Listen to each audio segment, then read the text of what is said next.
Hello दोस्तों, जानकारी channel में आपका स्वागत है। दोस्तों, जैसा कि आपने थंबनेल में देखा कि क्या क्या कारण से दाखिल खारिज को रिजेक्ट किया जाता है और यदि रिजेक्ट हो गया तो पुनः स्वीकृत कैसे कराएं। जी हाँ दोस्तों, यदि दाखिल खारिज नहीं कराया तो सर्वे में क्या होगा, और दाखिल खारिज सही तरीका से आवेदन करने पर आपको रिजेक्ट कभी नहीं होगा। जी हाँ दोस्तों, वीडियो को यदि आप ध्यानपूर्वक देखते हैं तो आपको यह सारी जानकारी स्पष्ट हो जाएगी कि किस प्रकार से हम दाखिल खारिज का आवेदन करें ताकि जो है वह रिजेक्ट नहीं हो पाए, और यदि बाय द वे आपका रिजेक्ट हो जाता है तो उसको पुनः स्वीकृत कैसे कराएं, और यदि दाखिल खारिज नहीं किया तो सर्वे में क्या होगा। तो आपको ये सारी जानकारी बिल्कुल स्पष्ट रूप से और विस्तार रूप से दिया जाएगा। दोस्तों, यदि वीडियो पसंद आए तो लाइक, सब्सक्राइब और शेयर ज़रूर कर दीजिएगा।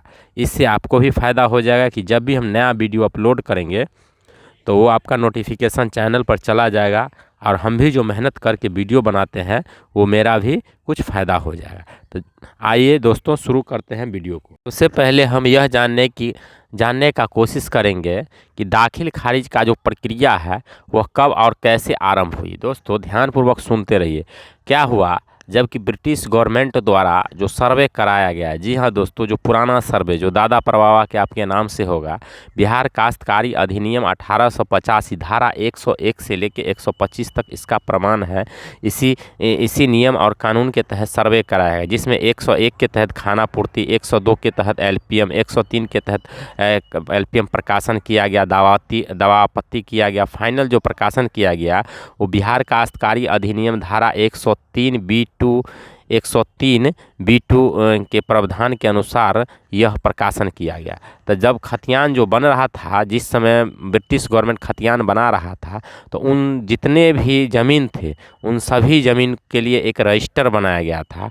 उस रजिस्टर को आप रजिस्टर 1 भी कहते हैं और खतियान के भी नाम से जानते हैं। उन सभी ज़मीन को अंकित किया, चाहे वो रैयती हो, खतियानी हो या मलिकान हो।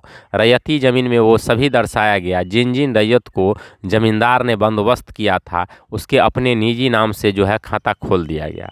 और बहुत सारे जो रैयत थे वो बटाई कर रहे थे, तो उसमें बटाई निस करके खाता खोल दिया। जब वो खतियान, आप पुराना खतियान देखते होइएगा तो उसमें लिखा है बटाई निस। और इसके बाद बहुत सारे ज़मीन जो है जिस पर खेती नहीं हो रहा था उसको गैर मजरूआ कॉलम में दर्शाया गया। गैर मजरूआ का भी अलग अलग नाम से दर्शाया गया, गैर मजरूआ आम, गैर मजरूआ खास, केसरे हिंद, और बहुत सारे ऐसे ज़मीन है जो मालिक के कब्जे में थे, तो उस ज़मीन को भी अलग अलग नाम से दर्शा दिया गया। बकास्त मालिक व कब्जे मालिक के तरह से दर्शा दिया गया। तो इस प्रकार से रजिस्टर 2 बनाया गया, और रजिस्टर 2 में आपको जो ज़मीन का प्रकार रैयती खाता मिलेगा, सरकारी खाता मिलेगा, और जो ज़मीन का मालिका था उस समय ज़मींदार था उनका खाता मिलेगा। रजिस्टर 1 जब तैयार किया गया तब देखा गया कि इसमें से टैक्स किससे लिया जाए, लगान किससे लिया जाए, क्योंकि ज़मींदार को लगान लेना बहुत ही ज़रूरी था। क्योंकि ज़मींदार ने अंग्रेज़ों से बंदोबस्त करा रखा था 10 साल या 5 साल के लिए कि हमें ये ज़मीन, ये गांव का एक एक ज़मींदार के पास बहुत सारे गांव, बहुत सारे मौजा दिया गया था, और वह मौजा का जो फिक्स था, वो पैसा था, वो दे रहा था किसको, ज़मींदार को। तो वो ज़मींदार भी पैसा कहाँ से लाएगा, रैयत जो जोत आबाद करेगा, जिस ज़मीन पर खेती होगा उसी से पैसा लाएगा। तो इसीलिए एक रजिस्टर, वो जो खतियान बनाया गया वो ब्रिटिश गवर्नमेंट उनका कर्मचारी द्वारा बनाया गया। लेकिन ये जो रजिस्टर 2 बनाया गया उस समय की बात है, जिस समय में ज़मींदारी प्रथा चल रही थी, 1902, 1905, 1914, इस समय जो खतियान बना उस समय रजिस्टर 2 बनाएगा। उस समय उस रजिस्टर का नाम था लगनी रजिस्टर। जी हाँ दोस्तों, ये जो रजिस्टर तैयार किया गया, यह ज़मींदार का जो कर्मचारी लोग था ना, उसके द्वारा यह तैयार किया गया। उसके द्वारा ये ज़मींदार का जो कर्मचारी लोग था उसके द्वारा यह रजिस्टर तैयार किया गया। उस रजिस्टर में उन्हीं रैयत का नाम अंकित किया गया जो रैयत की खेत जोत आबाद कर रहा था, जिस रैयत से लगान लेना था। तो उस रजिस्टर को उस समय लगनी रजिस्टर ही कहा जाता था। वर्तमान में आप रजिस्टर 2 जमाबंदी पंजी के नाम से जानते हैं। तो उसमें जो दर्शाया गया वो सीरियल वाइज सीरियल, मान लीजिए खाता नंबर 1 राम के नाम से है तो जमाबंदी नंबर 1 राम दिया गया, और खाता नंबर 2 श्याम के नाम से है, रजिस्टर 1 में, तो खाता जमाबंदी नंबर 2 श्याम कर दिया गया, और खाता नंबर 3 और किसी और रामू के नाम से है, तो इसमें जो है रजिस्टर 2 यानी लगनी रजिस्टर में जमाबंदी नंबर 3 कर दिया। इस वाइज सीरियल से एक मौजे में मान लीजिए 101 खाताधारी रैयत है, और बाकी ज़मीन गैर मजरूआ हो या गैर मजरूआ हो या बकास्त मालिक का ज़मीन यानी ज़मींदार का ज़मीन हो, तो ओनली रजिस्टर 2 में जो है ओनली रजिस्टर 2 में जो चढ़ाया गया वह मूल रूप से रैयत का ही नाम से वह रजिस्टर 2 चढ़ाया गया, और रैयत का जो भी जमाबंदी नंबर था वो रजिस्टर 1 में जो खाता नंबर था उसी को जमाबंदी नंबर बना दिया गया।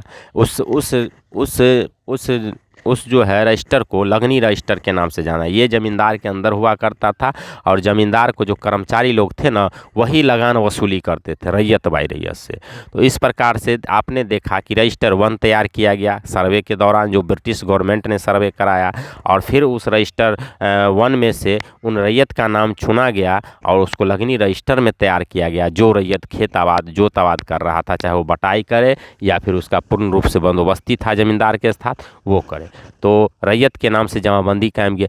अब देखना है कि अब आता है दाखिल खारिज की प्रक्रिया। जी हाँ दोस्तों, अब दाखिल खारिज का एक अलग प्रक्रिया होता है, क्योंकि जिसका नाम रजिस्टर 1 में था उसी रैयत का नाम रजिस्टर 2 में चढ़ा दिया गया, रजिस्टर 2 में तरह जमाबंदी पंजी में। अब दाखिल खारिज को जो प्रोसेस आता है उसमें देखा गया, मान लीजिए कोई रैयत है वो ज़मीन अपना बेचना चाहता है, मान लीजिए किसी रैयत का ज़मीन जो है चढ़ गया रजिस्टर 2 में, वो 2 साल 3 साल जो है सो जोत आबाद किया, अब उसको पैसा की ज़रूरत हो गई, 10 कट्ठा ज़मीन था उसका, वो चाहता था कि 5 कट्ठा हम बेच दें। तो वो रैयत जब किसी को 5 कट्ठा बेच दिया, तो उसका जो रजिस्टर 1 में था खतियान में था 10 कट्ठा, अब पंजी 2 में भी था 10 कट्ठा, अब जो 5 कट्ठा बेच दिया तो उसका तो 5 कट्ठा बचेगा, तो 5 कट्ठा क्या करता था, उस पंजी 2 में से घटा दिया करता था। पंजी 2 में से उसका नाम अंकित, जो खरीदने वाला था उसका नाम अंकित करते घटा दिया करता था, और उस रजिस्टर में यदि पन्ना बचा हो, मान लीजिए एक गांव में 101 रैयत था, तो 101 खाता था, रैयती खाता था, 101 जमाबंदी 1 से लेके 101 अंक तक जमाबंदी बना गया। अब 101 वाले ने अब कोई बीच में से रैयत 10 जमाबंदी वाले, मान लीजिए 10 खाताधारी हैं, 10 जमाबंदी वाले ज़मीन बेच दिया 5 कट्ठा, तो 102 में जो है खरीदने वाले का जमाबंदी पंजी का नाम दिया जाएगा। 102 जो जमाबंदी बनेगा वो खरीदने वाले का जमाबंदी पंजी तैयार किया, उसके नाम से 5 कट्ठा ज़मीन का जो है सो चढ़ा दिया जाएगा। तो जो मूल रैयत था जिसका रजिस्टर पंजी 2 में पहले से नाम था, उसके पास कितना बचा, 5 कट्ठा, और 5 कट्ठा उसके नाम से खारिज कर दिया गया। तो इस प्रकार इस प्रोसेस से कि देखिए आप 101 रैयत था 102 हो गया, ठीक, फिर कोई रैयत आया उसी 101 में से खाता में जमाबंदी नंबर मान लीजिए 20 वाला रैयत जो है उसके भी पास 10 एकड़ ज़मीन, उन्होंने 5 एकड़ ज़मीन बीत दिया, तो उसके नाम से क्या किया कि 5 एकड़ ज़मीन घटा दिया गया, उसके पास 5 एकड़ बच्चा माइनस करके, और जो रैयत लिया, मान लीजिए राम बाबू ने ज़मीन लिया, तो राम बाबू के नाम से 103 नंबर जो जमाबंदी है वो राम बाबू के नाम से खोल दिया गया। इस प्रकार जो है दाखिल खारिज की प्रक्रिया चलते रहा। हम यह देख रहे हैं 1950 से पहले की ये प्रक्रिया चलते है। उस बीच में क्या क्या हुआ, उस बीच में बहुत सारे रैयत जो था वह ज़मीन बेचा, तो ज़मीन खरीदने वाले का नाम पंजी 2 में चढ़ते गया, लेकिन उसमें बहुत सारे रैयत ऐसा भी था जिसके नाम से खतियान बना हुआ था, और उस पर जो कई सारे रैयत के पास 5 एकड़ 10 एकड़ या 20 एकड़ ज़मीन का जो खाता खुल गया था, मान लीजिए सर्वे खतियान में, वो क्या करता था, जब ज़मींदार उसके पास टैक्स लेने जाता था तो ना उपजा होता था तो टैक्स कहाँ से देता। पहले जो था ज़मीन का उतना महत्व नहीं था, पहले जो था लगान ही ज़्यादा हुआ करता था, क्योंकि लगान अधिक से अधिक ज़मींदार लेता था तभी तो उसको बचेगा, अधिक से अधिक वसूलता था। इसका सलियाना वो क्या करता था कि ब्रिटिश गवर्नमेंट के जो नुमाइंदा कर्मचारी था उनके यहाँ जमा करता था ज़मींदार लोग, तो अधिक से अधिक लगान वसूलता था। इसके कारण बहुत सारे रैयत क्या करता था, या तो लगान जिस पर ज़्यादा हो जाता था या तो वो ज़मीन छोड़ के ही भाग जाता था कि अब लगान हो गया कहाँ से दे, ज़मींदार लोग मारता पीटता भी था कि हमको लगान दो, क्योंकि ज़मीन का उतना महत्व था नहीं, लगान ही इम्पोर्टेंट होता था। लगान के डर से भाग गया, अब भाग गया तो खाता तो उसी नाम से रह गया जिसके नाम से खाता खुला। अब वो ज़मीन छोड़ के भाग गया तो वो ज़मीन जो है ज़मींदार का हो जाता था। अब ज़मींदार क्या करता था, उस ज़मीन को मूल रूप से हम बकास्त कर सकते हैं, भले उस सर्वे से पहले भी बकास्त खाता खुला, लेकिन वो जो ज़मींदार के पास जो उपजाऊ ज़मीन रह गया रैयत का, उसे बकास्त भी खाता कर सकते हैं। अब खाता आपके नाम से खुला, मान लीजिए राम के नाम से खाता खुला था रजिस्टर 1 में, रजिस्टर 2 में भी चढ़ गया, लेकिन लगान अधिक होने की वजह से वो गांव छोड़ के ही भाग जाता था। तो राम का खाता धारक अब किसके जिम्मे हो गया? वो जमींदार के जिम्मे हो जाता था। और जमींदार लोग क्या करता था? जमींदार लोग क्या करता था? वो ज़मीन या तो किसी व्यक्ति को जो है सो बंदोबस्त कर देता था, या खुद जो है सो उसके पास बहुत ढेर सारा है तो उससे खेती करवा, बंदोबस्त करने में उसको किसी को बंदोबस्त कर दिया तो उससे लगान वो लेता था, उससे टैक्स लेता था। उसमें उसको अब 20 रुपया टैक्स उतला, मात्र 5 रुपया देता था किसको? जमींदार को 15 रुपया बचता था। तो किसी को से एक सादा हुक्मनामा पर जो है सो लिख दिया कि ये ज़मीन, ये खाता खेसरा का ज़मीन तुमको हम बंदोबस्त कर देते हैं और तुम हमको इतना लगान देता रहना, जितना कि पहले वाला देता था। तो मूल रैयत का नाम उसी पर, लेकिन उसके नाम से बंदोबस्ती हो जाता था। जिसके नाम से बंदोबस्ती हो उसका ही ज़मीन माना बंदोबस्त करके उस लगनी रजिस्टर जो बनाया था उस पर वो चढ़ा दिया जाता था। जी हाँ दोस्तों, उस लगनी रजिस्टर पर चढ़ा दिया। अब उस बंदोबस्तीधारी के पास, जिसके नाम से वो ज़मींदार ने बंदोबस्त कर दिया, उसके पास भी ये पावर हो जाता था कि वो भी अब ज़मीन को खरीद बिक्री कर सकता है। तो वो भी अगर वो भी बेच सकता था, तो वो बंदोबस्त वाला यदि किसी को बेच देता था तो उसके नाम से जो जमाबंदी कायम किया गया उसका भी खारिज होकर जो खरीदने वाला उसके पास चला जाता था। इस प्रकार से वो प्रक्रिया चलता रहता था लगनी रजिस्टर के माध्यम से। लगनी रजिस्टर कई सारे जो जिसके नाम से खाता खुला, वो अगर टैक्स नहीं दे पाया तो ज़मींदार वैसे भी ले लेता। कई सारे को नीलामी, जैसे नीलामी भी करवा देता। जैसे वर्तमान में सरकार ने नीलामी पत्र दायर करने, उन्होंने अखबार में शेड्यूल रूप से जारी कर दिया है कि 31 मार्च तक यदि नहीं किया गया जो है सो लगान जमा तो हम ज़मीन को नीलामी पत्र दायर करेंगे। जी हाँ दोस्तों, नीलामी पत्र। उसी प्रकार से ज़मींदार लोग भी टाइम बांध देता था। यदि आपने ज़मीन का टैक्स नहीं जमा किया तो आपका ज़मीन नीलाम हो जाएगा। डेट फिक्स है, उस डेट में यदि नहीं जमा किया तो क्या करता था? ज़मीन को नीलाम करवाता था, नीलाम में बैठाता था। जो भी उसको पैसा अधिक देता था उसके नाम से वो बंदोबस्ती पत्र बना देता था, उसके नीलामी पत्र दायर कर देता है। जिस प्रकार अभी आपने वर्तमान में सरकार को देख रहे हैं कि बार बार नोटिफिकेशन दिया जा रहा है, सेम इसी प्रकार था। और उसके पास पावर था, जमींदार के भी पास पावर था। बिहार काश्तकारी अधिनियम 124 के तहत लगान देना बहुत ज़रूरी है। और लगान नहीं दिए तो धारा 25 में 125 में ये प्रावधान था कि वो ज़मीन को नीलाम करवाता। जिस प्रकार वर्तमान में जो ज़मींदारी उन्मूलन हुई, तो वर्तमान में जो ज़मींदारी उन्मूलन हुई इसके बाद जो है ज़मींदार का रूप में कौन हो गया? बिहार सरकार। और रैयत आप है। तो यदि आप या हम लगान नहीं देते हैं तो सरकार के पास पावर है कि वो आपकी ज़मीन को नीलाम करवा सकता है। इसमें कोई राय दो है नहीं है। नोटिस दिया जाएगा, आप नोटिस पर लगान जमा कीजिए तो आपको जमा। लेकिन क्या होता है कि वर्तमान में आप देखिए रहे हैं कि लगान तो हर कोई देखना चाहता है, हर कोई देना चाहता है। सभी रैयत चाहता है जो हम लगान दें। वो बेचारा दाखिल खारिज के लिए भी अप्लाई करता है, परिमार्जन के लिए भी अप्लाई, लेकिन रिजेक्ट हो जाता है। क्या करे? बहुत ही परेशानी हो जाता है। ब्लॉक का चक्कर लगाते लगे। सरकार को भी इस मायने, इसीलिए तो सरकार ये नोटिफिकेशन जारी किया है कि जिन जिन रैयतों को हम नोटिस जारी करेंगे कि आप क्यों नहीं दे रहे हैं लगान, तो वो रैयत अपना पक्ष रखेगा कि भाई हमने लगान देने का कोशिश की, हमने दाखिल खारिज कराने का कोशिश की, लेकिन आपका कर्मचारी आला अधिकारियों ने रिजेक्ट कर दिया। मैंने परिमार्जन कराने की कोशिश की और जो है सो रिजेक्ट कर दिया। आपके पास प्रमाण होना चाहिए। मान लीजिए दाखिल खारिज के लिए आपने आवेदन दिया तो आपके पास साक्ष्य होना चाहिए, ये है, ये प्रूफ जो रिजेक्ट कर दिया गया। जो परिमार्जन के सुधार के लिए आपने आवेदन, तो आपके पास साक्ष्य, तो आप अपनी बात रख सकते हैं। अब आते हैं दोस्तों मुद्दा पर कि दाखिल खारिज किस प्रकार से किया जाए ताकि रिजेक्ट नहीं हो। इसका करने का, बहुत सारे दाखिल खारिज रिजेक्ट करें तो कैसे, क्या क्या प्रोसेस है, पहले हमको इसको ध्यान देना। जो बता दिए उसी प्रक्रिया से जो है सो रजिस्टर 1 बना, रजिस्टर 2 बना। इसके बाद दाखिल खारिज का जो प्रक्रिया है वो चलते आए ज़मींदारी के समय से ही, और ज़मींदारी के बाद भी यह बिहार सरकार ने एक पंजी 2 बनाया। उस पंजी 2 में जितना भी लगनी रजिस्टर था उनका जो है सो, जो लास्ट में लगनी रजिस्टर से लगान दे रहा था, जिनके जिनके नाम से बंदोबस्त थी, उसका जो है सो ज़मींदार ने जब रिटर्न सौंपा तो रिटर्न के आधार पर वो क्या है, जमाबंदी पंजी बना लिया। अब जो है वर्तमान में उसी जमाबंदी पंजी से दाखिल खारिज किया है। जो जो उस जमाबंदी पंजी में नाम है वो सब यदि ज़मीन बेचता है तो उसका दाखिल खारिज खरीदने वाले के नाम से कर दिया जाता है। लेकिन हम देखते हैं वर्तमान में क्या होता है कि दाखिल खारिज के लिए आप आवेदन करते हैं, बहुत सारे लोग करते हैं, लेकिन रिजेक्ट हो जाता है, अस्वीकृत हो जाता है।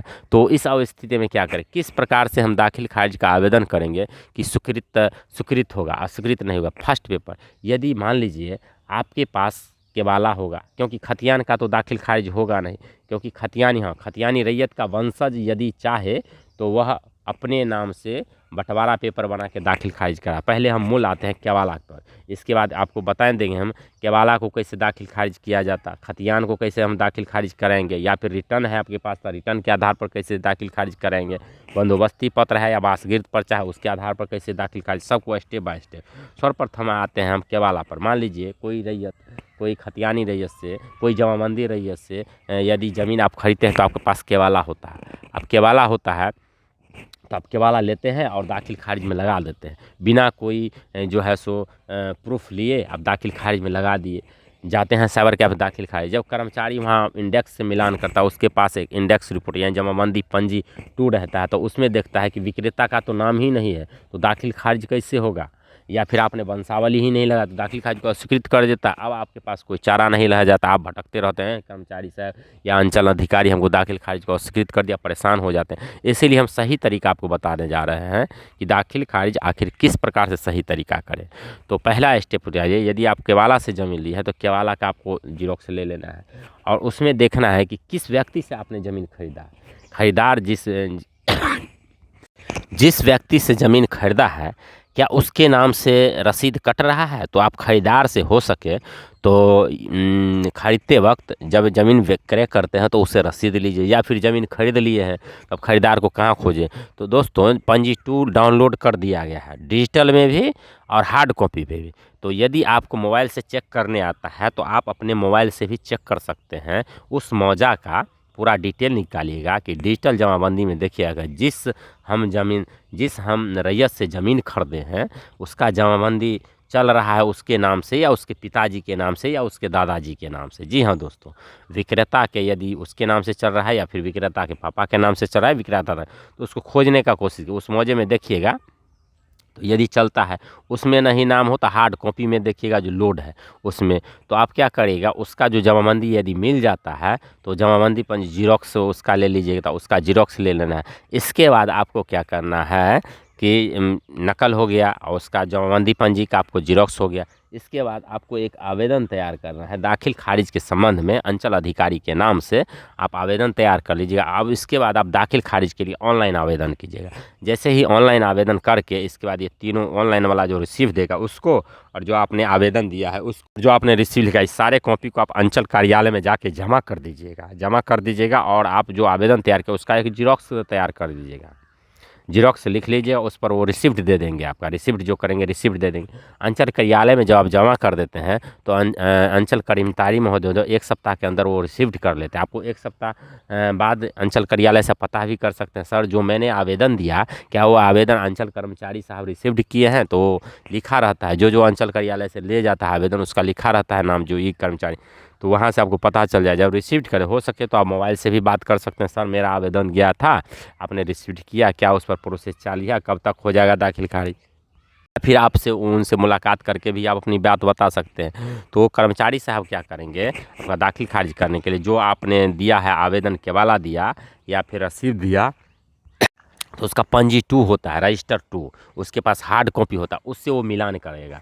उसमें वो नाम देखेगा जिस आदमी से आप ज़मीन क्रय किए हैं उसका नाम से जमाबंदी चलता है कि नहीं चलता है, या फिर उसके पिताजी का नाम से जमाबंदी चलता है कि नहीं चलता है। यदि उसके दादाजी का नाम से चलता है तो आपको वंशावली देना होगा। जी हाँ दोस्तों, क्रेता का वंशावली देना, तभी तो उसका दादाजी का नाम जो है सो उसमें जो है सो शो करेगा। वैसे कैसे पता चलेगा, दादाजी का नाम से जमाबंदी चलता है, पोता ने बेच दिया, तो जब तक उसका वंशावली नहीं दीजिएगा आपको, जब तक पता नहीं चले तो कर्मचारी ये भी कह सकता है कि जिससे आप खरीदे हैं ना उससे आप वंशावली बना के लाइए। तो इस प्रकार आप वंशावली दे के दादा के नाम से जमाबंदी चलता है तो आप आसानी से आपका दाखिल खारिज हो जाएगा, उसमें किसी प्रकार का रिजेक्ट नहीं होगा।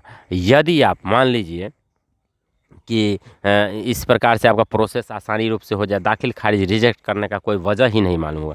जब हम मान लीजिए जिससे आप ज़मीन खरीदे उसके नाम से जमाबंदी मिल गया, उसके पिताजी का नाम से मिल गया या उसके दादाजी का नाम से मिल गया तो आपको रिजेक्ट। लेकिन इसमें भी यदि मान लीजिए पापा जिसके नाम क्रेता के नाम से जमाबंदी है तब तो रिजेक्ट नहीं हो सकता, 100% नहीं हो सकता। क्रेता खुद आपको ज़मीन बेचा है, लेकिन उसके पापा के नाम से उसके दादा के नाम से पाया जाता है तो यदि कोई भी उसके आपके पापा के में 4 लड़के हैं, एक भी लड़का यदि आवेदन कर देता है तो वह आवेदन आपका रिजेक्ट हो जाएगा, पेंडिंग में चला जाएगा। क्योंकि अगर बंटवारा पे, तो उस स्थिति में आपको बंटवारा पेपर लगाया जाएगा। देख लीजिए कौन कौन से पेपर, एक तो वंशावली हो गया, दूसरा कि आपको बंटवारा पेपर का मांग करेगा कर्मचारी साहब कि बंटवारा पेपर दीजिए। आप 4 भाई थे, एक ही भाई ज़मीन बेच दिए तो आप बंटवारा पेपर 100 का स्टाम्प पर बंटवारा पेपर में 4 कट्ठा ज़मीन था, 1 कट्ठा खरीदे हैं तब तो आसानी से बन जाएगा। नहीं, 4 कट्ठा ज़मीन था, आपने चारों कट्ठा खरीद लिया और 3 भाई किसी ने आवेदन कर दिया, दाखिल खारिज आपका रुक जाएगा, वो दाखिल खारिज नहीं किया जाएगा। दूसरा ये भी देखता है कि दाखिल खारिज करने से पहले जिस ज़मीन को आप खरीदे हैं उस पर आपका प्रॉपर कब्जा है कि नहीं है, वो ज़मीन विवादित तो नहीं है, उस ज़मीन पर केस भी, ये भी चेक करने का कर्मचारी का पावर है कि वो इर्द गिर्द से पता चल जाता है। या कोई व्यक्ति अगर ये आवेदन दे देता है सर ज़मीन मेरे कब्जे में है, इन्होंने खरीद लिया, तो आपको वो दाखिल खारिज नहीं करेगा। क्योंकि दाखिल खारिज नियम है, दखल कब्जा में होना चाहिए तभी आपका दाखिल खारिज करेगा। बिना बिना कब्जा किए हुए, बिना यदि कब्जा में रहते हुए यदि दाखिल खारिज वो कर दिए तो अवैध कहलाएगा, वो वैध नहीं कहलाएगा।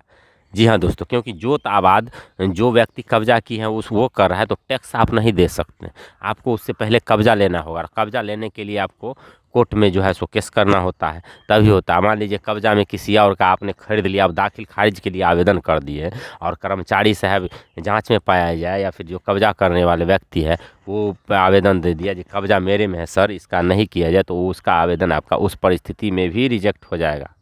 तो इस परिस्थिति में कई कारण हो सकते हैं रिजेक्ट। पहला कारण हो सकते हैं कि जिससे आप ज़मीन खरीदे हैं यदि उसके नाम से नहीं जमाबंदी कायम है तो भी रिजेक्ट हो जाएगा, या फिर उसके पापा दादा के नाम से जमाबंदी कायम है, आपने वंशावली दिया नहीं दिया तो भी रिजेक्ट कर देगा।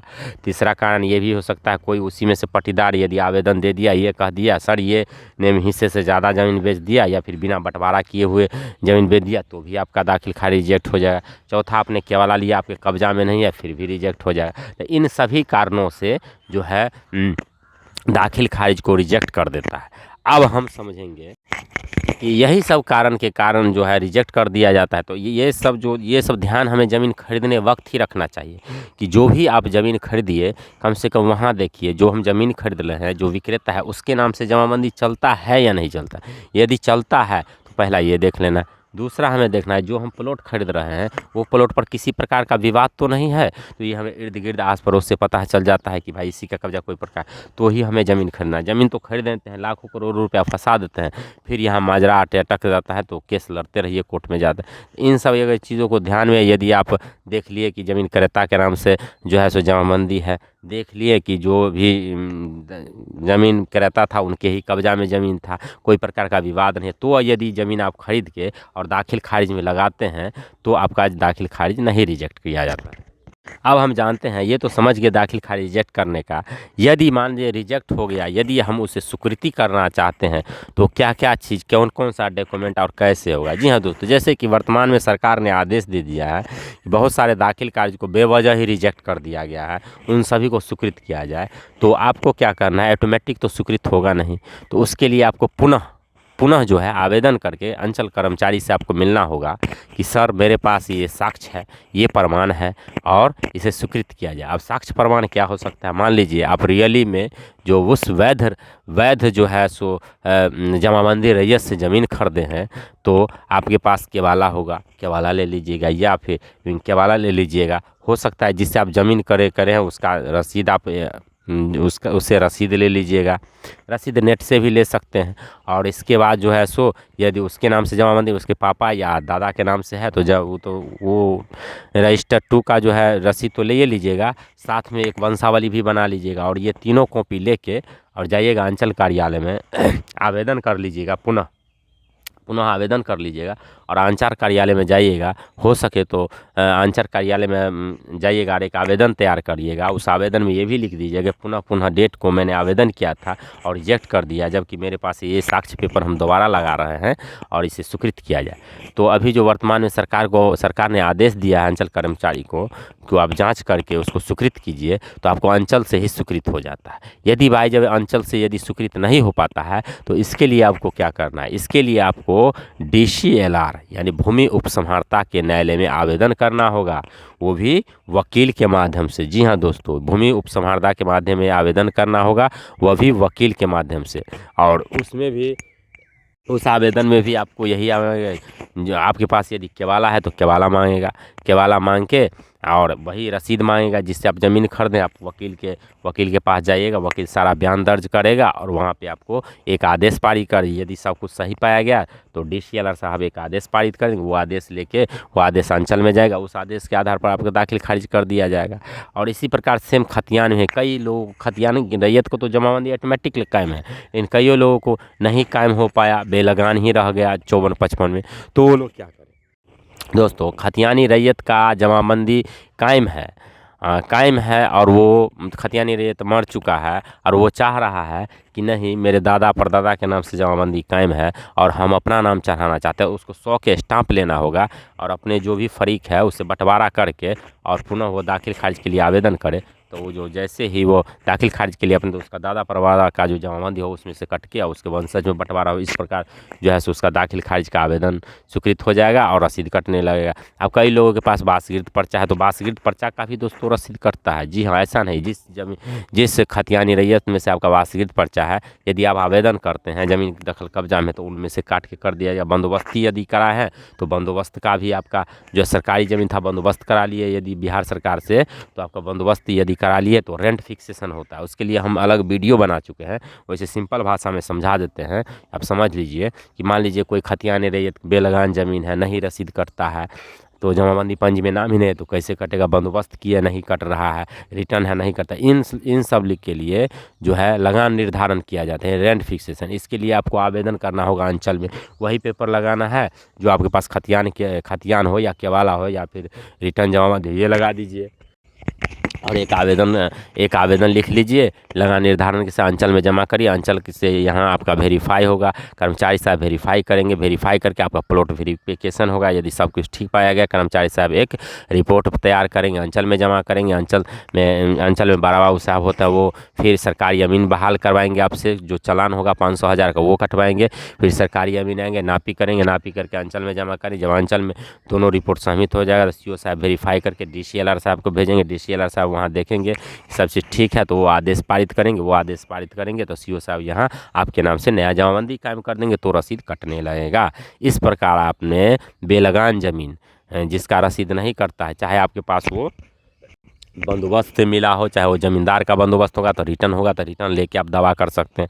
रिटर्न पेपर लेके आप लगान निर्धारण करवा सकते हैं। खतियान है तो खतियान लेकर जो है सो जमाबंदी कायम करवा सकते हैं। केवाला है तो केवाला लेके जमाबंदी कायम करवा सकते हैं। यदि वासगीर्द पर्चा है तो उससे भी जमाबंदी कायम करवा, न्यू जमाबंदी जिसका रजिस्टर 2 में नाम नहीं है, ये प्रोसेस उनके लिए है। महत्वपूर्ण जानकारी, ये प्रोसेस उसके लिए है।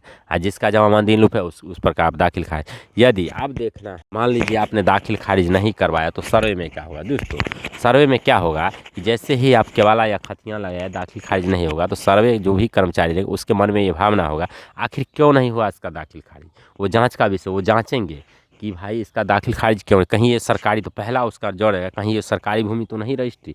यदि आपने सरकारी भूमि रजिस्ट्री करा रखा है तो दाखिल खारिज नहीं होगा, नहीं हुआ है तो इस सबको जांच करेंगे। कहीं ये जो हिस्से से अधिक तो ज़मीन नहीं लिखा लगा, इसके वजह से तो जांच करके यदि सब चीज़ ठीक पाया गया, मान लीजिए सरकारी भूमि नहीं है, जिस रैयत से खरीदे हैं उसी रैयत का ज़मीन था, दखल कब्जा आपके शांतिपूर्ण तरीके से है, कोई उस पर दावा आपत्ति नहीं है, तो आपके नाम से सर्वे कर दिया जाए। जाँच लेकिन वो करेगा अपने स्तर से, जांच करेगा। लेकिन यदि जांच में आप सही पाए जाते हैं कि नहीं ये वास्तविक में जो करता है वो सही है, दखल कब्जा में है, किसी प्रकार का कोई विवाद नहीं है, पट्टीदार कोई आवेदन नहीं कर रहा है, तो आपके नाम से ही सर्वे कर दिया जाएगा। खतियाना या केवाला या रिटर्न हो या फिर वासगीर्द पर्चा हो या फिर बंदोबस्ती पर्चा हो, इसको मानते हुए आपको ही नाम से सर्वे कर दिया जाएगा। दोस्तों यदि जानकारी आपको अच्छी लगी तो आप वीडियो को लाइक, सब्सक्राइब और शेयर जरूर कर दीजिएगा। हम इसी प्रकार के वीडियो लाते रहेंगे जिससे कि आपके ज़मीन संबंधित बहुत सारा नॉलेज बढ़ेगा। और लाइक, सब्सक्राइब, शेयर कर दीजिएगा तो मेरा भी मेहनत जो करते हैं वो ऊपर हो जाए। धन्यवाद।